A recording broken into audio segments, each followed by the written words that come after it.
and welcome to Daytime Talk After Dark. My name is Al Jackson, but guess what, guys? That's unimportant.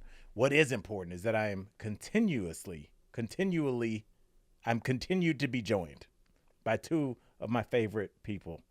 That if I had to go to a desert island, besides my girl, my kids, you guys are on the short list. Not saying you're going. Yeah, I'm please saying don't. you guys. I'm saying bring Please your. don't put me like you don't want to go to a on desert island? Do you know how much fun I am? You're not that fun. Okay. I've been to a desert island before. You've been- It's not as fun as you think. That's Corinne Kaplan, obviously joining us. Erica, you guys all know. Corinne, you have throughout my time talking to you, which has been hundreds of hours, I think what always stands out to me is that you're very particular about what you eat. Very particular about what you eat, drink, what you put in your body. But like when you did go to a desert island on Survivor, both times, you can just switch your mindset and be like, I won't eat it all, or I'll eat whatever happened to that turtle. Yeah, well, that's a great example. Yeah, we did. What this takes too long to tell, but we ended up finding a turtle in one of our nets, and since you really need food and protein, and you're trying to win challenges, we did kill said turtle. It didn't air because PETA, but I was the person that took the shell off, ripped out the heart, and all the things. I murdered the turtle. I did all the work. Erica, I've heard the story. Okay. Yeah, but nevertheless, Look at Michael Dean's face. it smelled so bad that I was like, I'm not eating this, and everyone was like, what do you mean? And so, no, I just didn't. I only ate termites for that particular season. And what do you do to switch? Is it just that you're so hungry you don't care, or do you have to go somewhere in your mind and just be like, I'm about to eat some termites? What do you have to do when you have Erica's face, but you're starving? Because that's my face. I'm like, I don't even want to see it. If I see a termite, I'm leaving the house. Not even like eating. I mean, you're doing it because you need enough energy to be good at the challenges so that you don't end up being the person that goes home because you're the weak link. That's the only real reason, at least for me. But the human body can do a lot. Like, you don't really, like, not eating for 30 days isn't really that big of a deal. What? Oh my God. I said no one but Look you at Nick's ever. face. Nick just It's looked at not. her like, what did you You'll just be say? fine. I'm just watching Nick's reaction every time you say Because- something. He's like, what? It's like, I think, and the thing that like bothered me the most when we did our podcast was like, I knew that half the people like, whatever. And I'm like, y'all don't understand. No, you can ask the people I played with. She's not, this is on camera. Yeah. You have this mentality that I've never seen where you can just switch your brain and you're like, this is what's happening. There was money on the line. I don't just do that for funsies. There was money. All right. Well, speaking of money, Yeah. and speaking of How winning, are you going to pivot to this? we're going to pivot from money to winning because we're going to talk about Charlie Sheen. He made a ton of money in this business, and he is kind of resurrecting his career and also just his image. He's been kind of out of the public eye for quite a while now.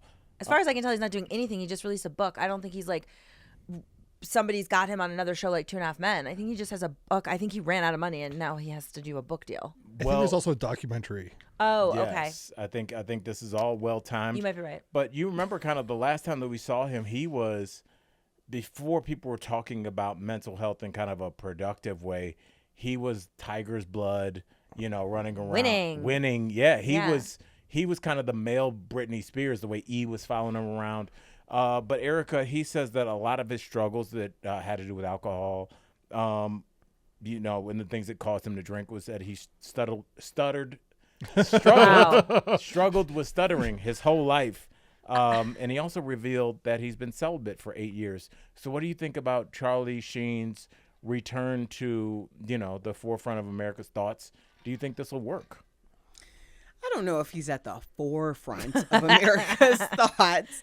I think there's a lot going on. I actually, I said to my husband, because Denise Richards had a show. I'm assuming they're not coming back based on what's happening in her life. I don't think they'll be coming back. Yeah, but she had a show this past year called Wild Things that is on, was it E or Bravo? And he appeared in that show. Which the girls Well, thank are God, in because that he's been on the show. forefront of everyone's minds. That was the first time I was like, oh, he's making a resurgence. But I mean, to be honest, like what made Charlie Sheen pop and be such a renegade in pop culture was that he was a contrarian to like the nth degree. Yeah. And now we have so many contrary people who are willing to say and do and be the Charlie Sheen of this generation, that him coming back in the capacity of where he is now, which seemingly is healthy and healing and all of that, I don't know if it's going to resonate with the people or his demographic as much as it did when he was crashing out. That's just the sad truth about when you live that type of life and you garner that type of audience. But, you know, I believe everyone's deserving of the comeback they're willing to earn. My caveat is always, don't think that just because you messed up in this arena that your comeback is going to be returning to that arena. It will look a lot different. And I think for Charlie Sheen, it just looks different. Erica. Coco, what do you think about Charlie Sheen trying to make a comeback? I mean, I have a lot of thoughts on this. I sometimes you guys will bring up a topic and I'm like, I dug deep. I don't give a shit about what this is, but this really matters to me.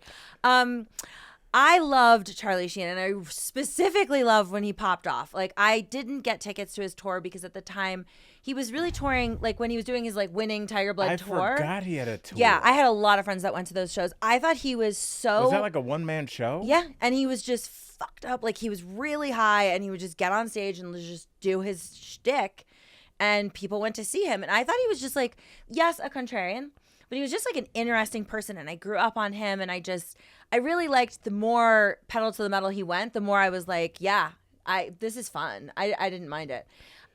So first of all, I think it's hysterical and incredibly actually off-brand to blame stuttering for the hookers, the blow, stuttering.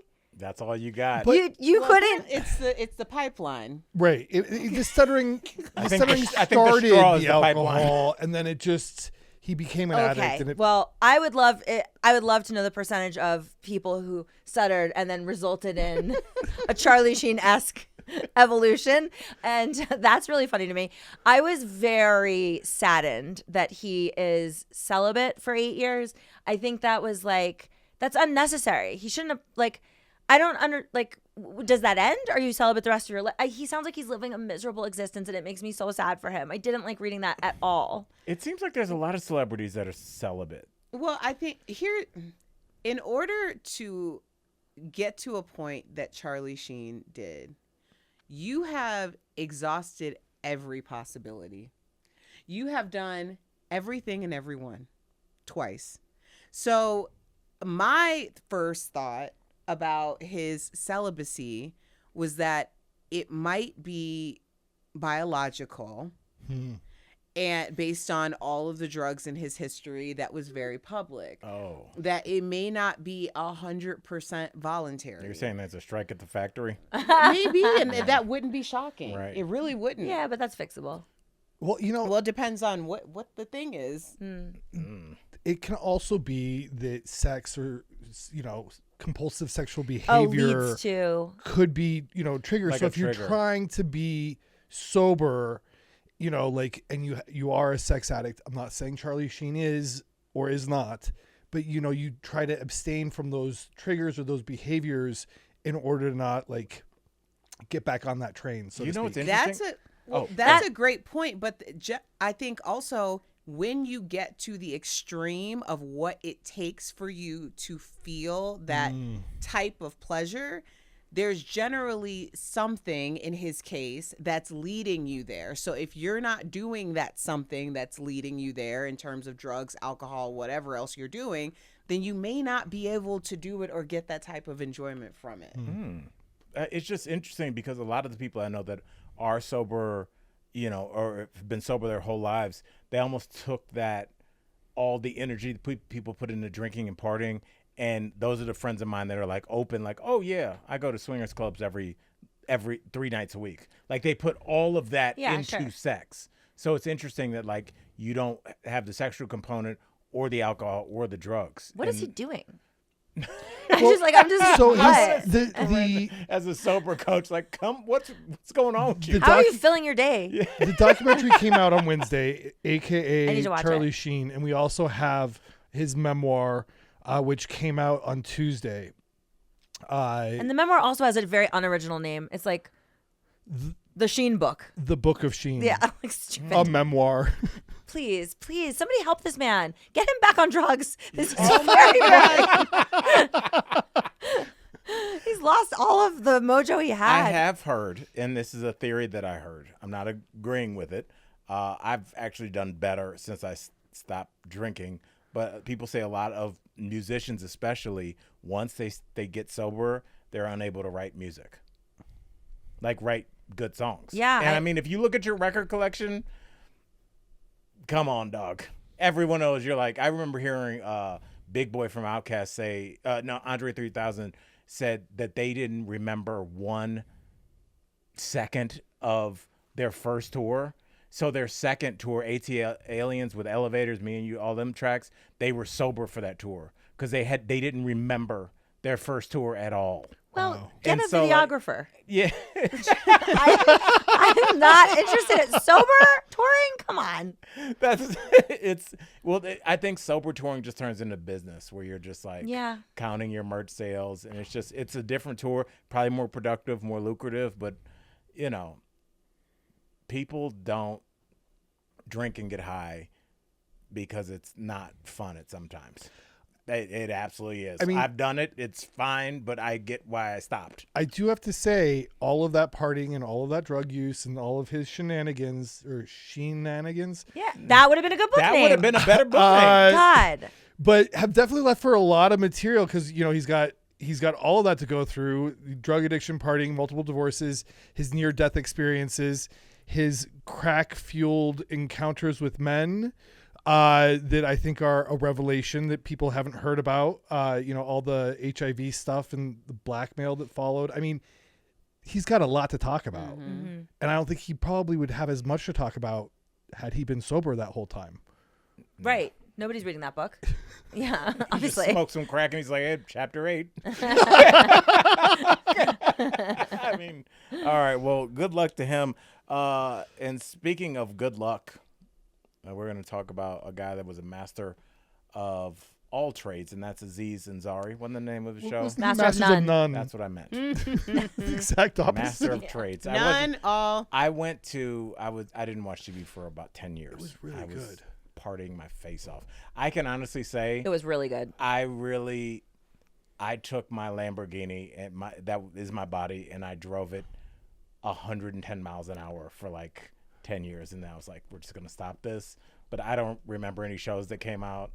I don't know who won the Super Bowl. Like, I kicked it, so I have no regrets, and neither does Aziz because he's not online.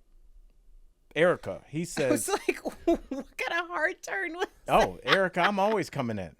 Erica, he has no regrets about, like my shirt, no regrets about having a flip phone and no email address. And he said he's had this for 8 years. What do you make of this? Is this something that an air quotes normal person could do?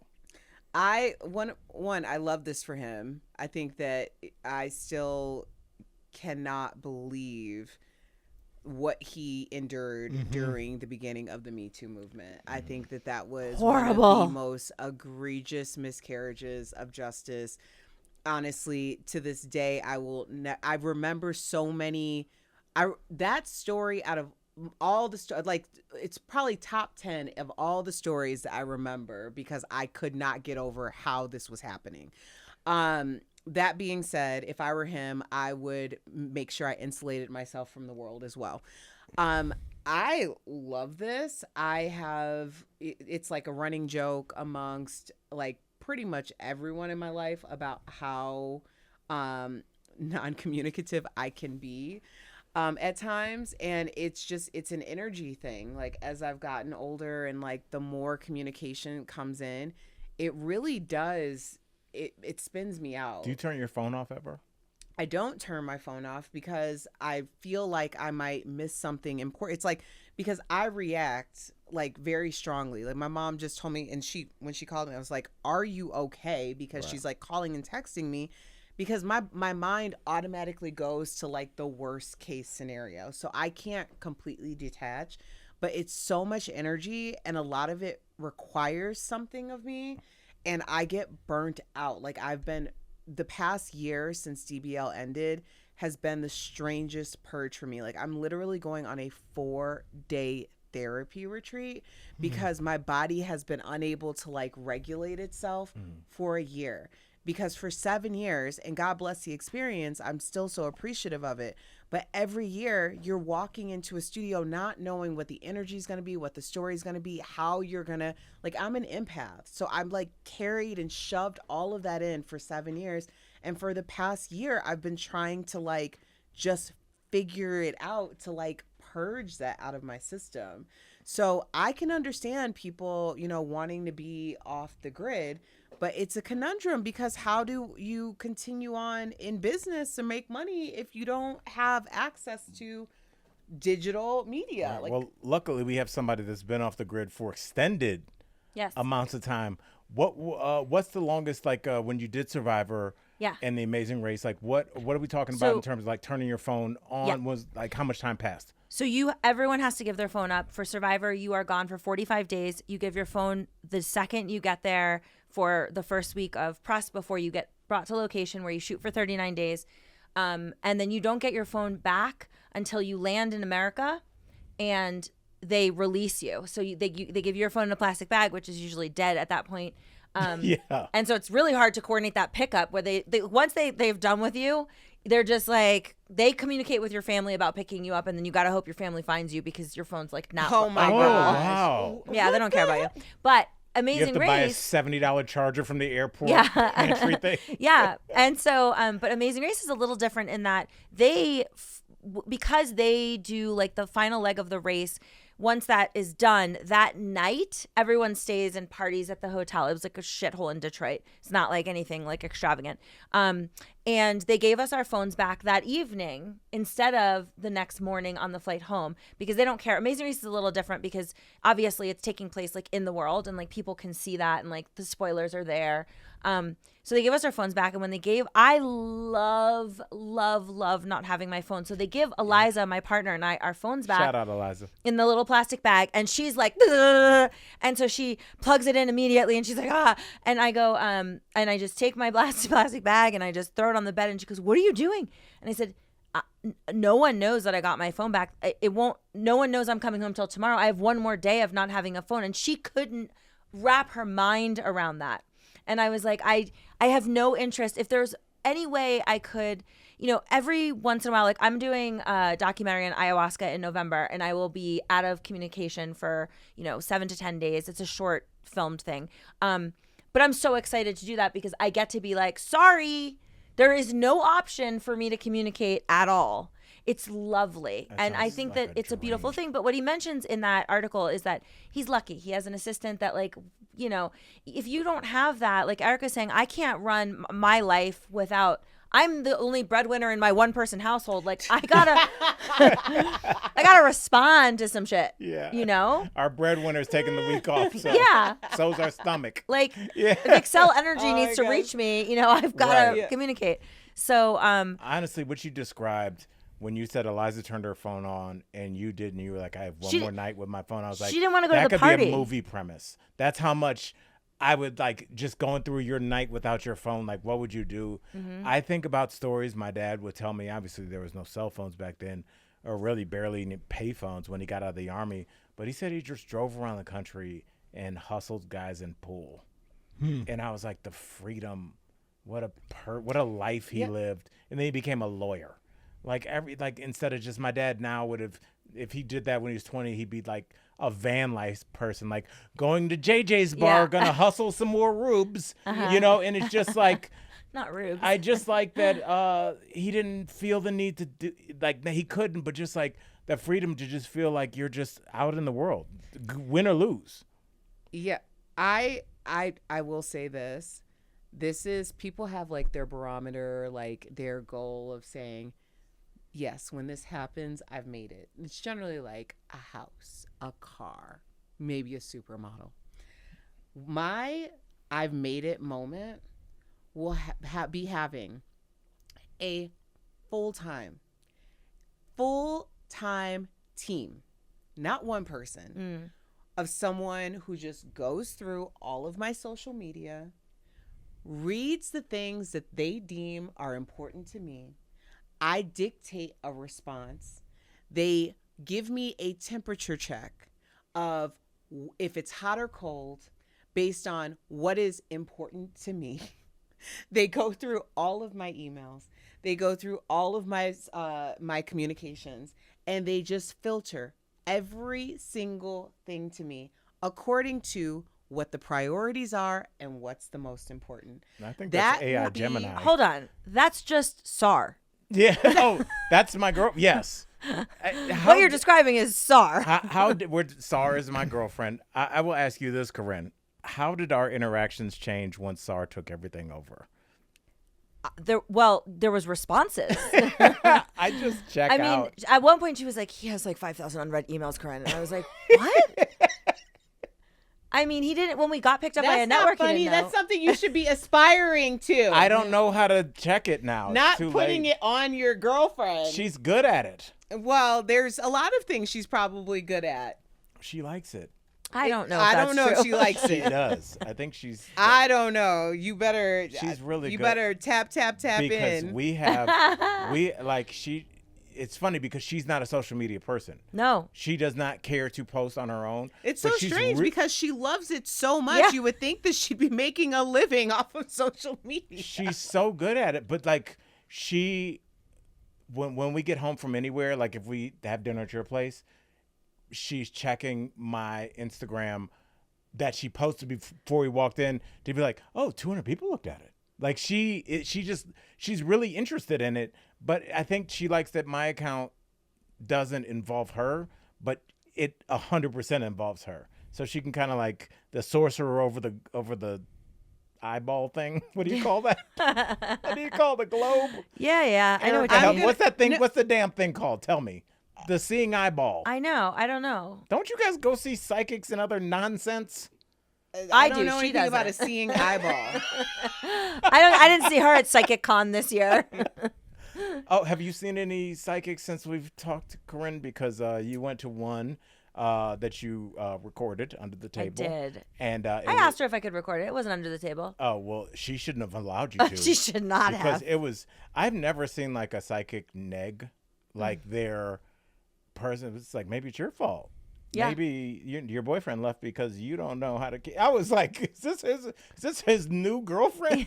But you've gone back. I mean, I'm always game for I like that kind of stuff. You know, I don't always buy into it. But yeah, I like indulging in that from time to time. I did that tea leaf reading. That was trash. With that girl. Who was like 12. Yeah. Yes. She showed me pictures. This is tiny Asian girl drinking green tea at where were you? Like some restaurant. It was or a something? candle shop. Yeah. Yeah. And I had to like schedule it. It was like $50.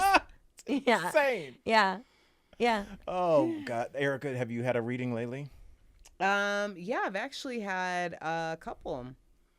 Yeah, I have a few people that I go to pretty regularly. She does a more legitimate version. I just kind of like, I don't know. Let's take a flyer on this chick. I'm a little cheaper when it comes to it.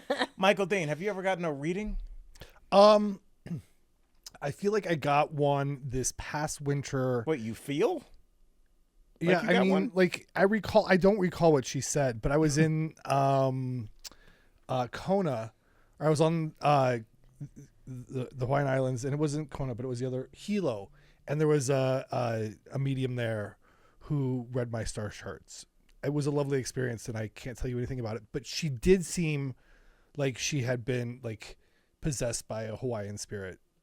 Yes, it's called In a good way. Laughter. She was like, I can't believe we got another one. Guys, there's nobody that has superpowers. Okay, First of all, that's not true. talk to me. You think there's That was a hard stop. Full stop. But you Full think sentence. okay? So you think the X-Men exist? I Somebody didn't that say can read your X-Men. mind. You said there's nobody that has quote unquote superpowers. Now maybe you're thinking of superpowers apparently in terms of X-Men, but there are absolutely people who are tuned into other frequencies. Absolutely, That a also accept $1,000,000%. PayPal. Hey, You're not gonna everybody's convince got to him. eat. Well, can't if they you have just a figure gift, out a way, like when a you food aren't- truck's gonna break no down one's and show up complaining there? about you profiting off your gift, the ability to stand up on a stage and make people laugh. So why shouldn't other people who have gifts be able to profit off their gifts? Because, like, I don't know. But God, at No least my one gift said it had- has to be altruistic. I mean, that's the problem though. When you get into these spaces, it does get scammy because people are like, pretending or, false prophesizing. But there are a lot of people who absolutely, and when I said when I go to these people regularly, it's because it checks out. That's why I continue to go to them. Like, I'm asking specifically about certain things. I had a experience where I had to let someone go out of my life. I won't be too specific. And I met you with took this, them to the Double Deuce Saloon. yeah, I had to let them go out of my life. And when I went to this person the week before, the week after, the first thing she said was, "Congratulations, your spirit guides are congratulating you for ending that relationship." And it was like very fresh. And then she went on to say why. And I had said nothing about this situation, this person, or anything. So, yeah, and she had great detail about it. All right, I stand corrected. I'm all in team. We have seeing had eyeball. this argument back and forth for 8 years at this point. But clearly I enjoy it. Yes, of course you do. And Of I course enjoy you too. We are going to get out of here. But Corinne, not before you tell everybody where they can find you. Sure. I am at Corinne Sanity on Instagram, but I'd love for you to follow my podcast. It's called Where's My Spinoff, and it is everywhere. New episodes drop every Monday. And it's with who? Brittany Haynes from Traders and Amazing Race and Big Brother. If only Erica had a podcast to plug. I do. Yay. Accidentally Informed every Wednesday or wherever you listen to your favorite podcasts. On Wednesdays, we're on YouTube Live. And this Wednesday, we announced our live show, which will Yay. be Wednesday, October 15th at Dude IDK in Denver. So you can go on to comebacktv.com and get your tickets there. And we will see you October 15th. That is so dope. You guys know, check us out every Monday, Wednesday, and Thursday. Me and my girl, Tori Shulman, and Michael Dean holding us down as the executive producer of Friends from Work. Make sure to check that out, streaming live every Monday, Wednesday, and Friday at 3. Every Monday, Wednesday, and Thursday at 3 p.m. I almost nailed it. But you know what? You guys nailed it, and that's all that matters. So, night owls. Hootie Who. Love y'all.